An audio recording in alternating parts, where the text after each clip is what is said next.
อนนี้เขาอยู่เทิงอูแล้วทุกคนผูอูเรียบร้อยแต่เป็นตัวกลิ่นแหละ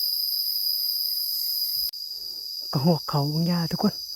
ยิ่งแล้วก็มันโหลดใช้งานใหม่ถึงได้ถือคามันถือค่าหนามันโหลดใช้งานใหม่แบบนี้มันตกลงเงาอ่อนห้ากระโบเห็นใช้แลนไปเลยยิ่งถือค้ามันบ่ถ่ายโอ้ก็หกตัวไงนะสบายดีตอนแรงคือเก่าทุกคนสิโบลายใหญ่ห่างไปหาจอบแรงก่อนไปหาจอบย่ำแรงก่อนพอเนี้ยก็เอานะนกท่วงเนี่ยวะประชาชนกันทุกคน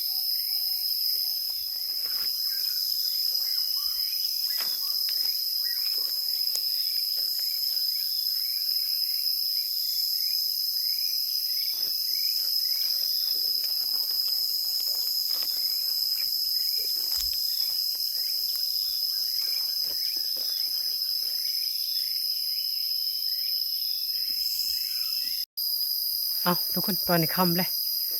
ไปหาผูกอูก่อนนางพกก่อนทุกคนจัก8 โมง 9 โมงนะเดือนแจ้งช่วงนี้สาเหตุที่ว่าบ่แลนั่งบดขึ้นกับเดือนแจ้งถามว่าเลื่อนขึ้นซื้อหัวแหละเดือนเครื่องหน่วยถ้าว่าเลื่อนดับมันเขาสิมาพกอีกคันว่ามันบ่เขาแต่ก็ติดตามเราชมไปทั้งกันไปจะเป็นยังไงนะตัวเดือนแจ้งช่วง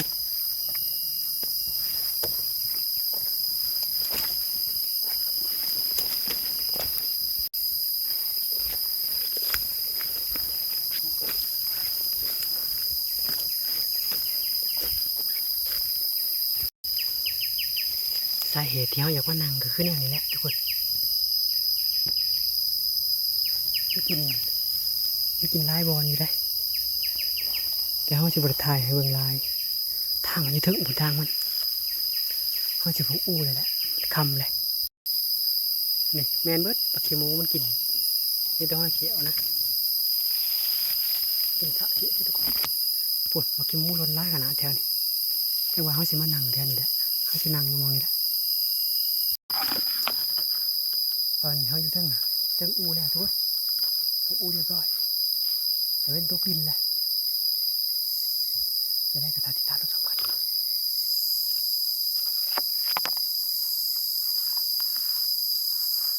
จะเป็นตัวกลิ่นนะทุกคนเลยยุงไล่ขนาดยุง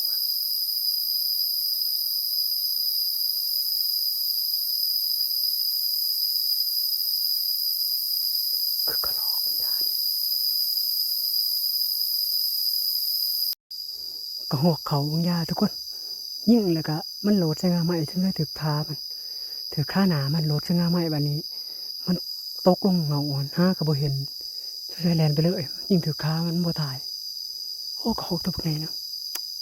เสียดายดิ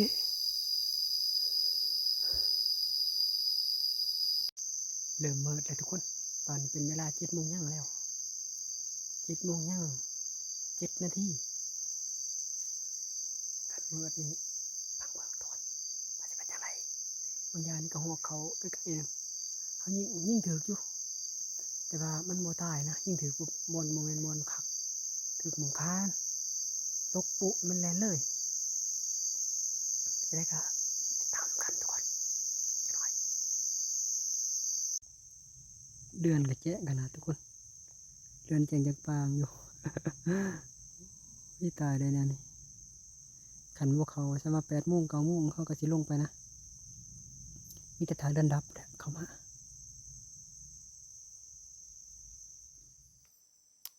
ทุกคนเดือนแจ้งขนาดปกติหันเดือนตกผมมันเขาเพื่อเดือนตกกับพอดีแจ้งพอดี ช่วงนี้มันเดือนแจ้งนะช่วงนี้ฮะ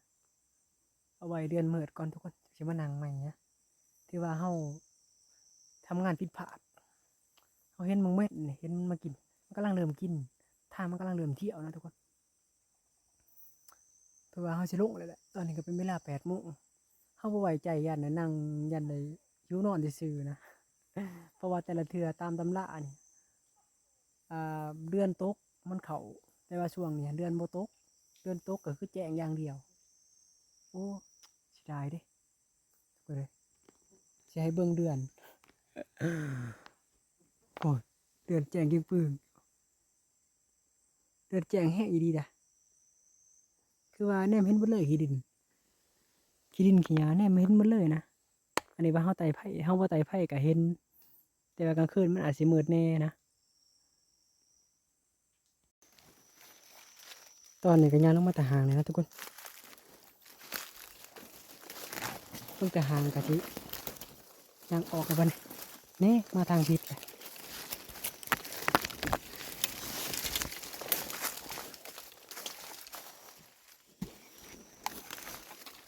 ไปทางผิด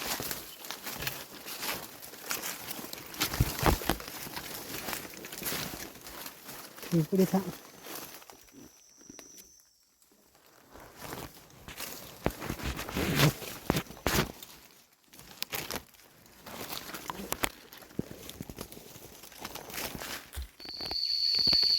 สบายดีตอนเช้าทุกคนเพื่อนเดินแจ้งกันหาเพื่อนได้ยกเลยลุ้นกันตอนเช้าพาเจ้าของก่อนของแล้ว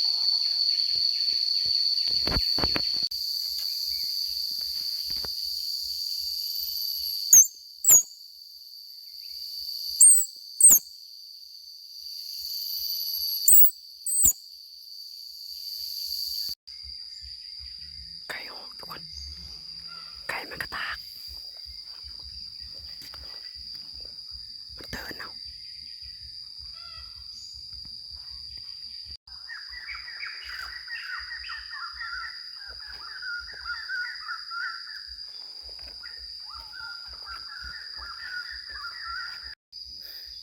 จอบยังกับพวกเขาทุกคนเลยจอบยิ่งนกกับนกบ่อยู่ที่น่าจะช่วยครับมันนี่ช่วยดีมันมาหอบนี่ถือว่าบ่ได้ยั้งเลยทุกคนขี้หายโพดมาหอดแล้วทุกคนโอ้ยมาหอดกินเขาวดูได้ของคนบ่มีได้ยั้งเด้โอ้ตำกุ้งตำหอยแจวเอาเฮ็ดปานนี่มันบ่มีอะไรเด้สีเป็นส้มมือเก่านี่แหละสีบอลกินนี่ดูละบอลกินมันดูละขนาดอันนี้เอากินน่ะดิมันบ่ดูละเอ้ยหายังก็บ่ได้อาจจะเป็นหาหยาคาดีเด้อคนเดียว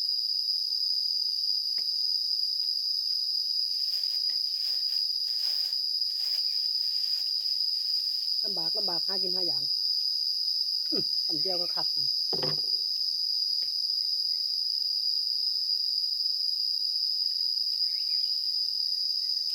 ี่เขาเรียกเจ๊ฮะลงเลยปะ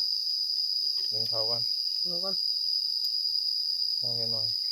นึ่งเขา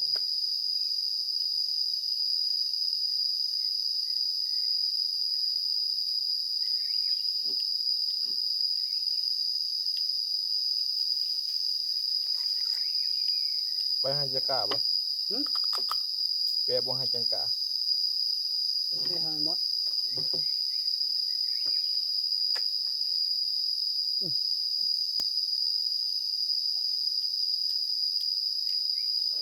เอาทุกคนเขากินน้ำเรียบร้อยกับย่างเมื่อแล้ววันนี้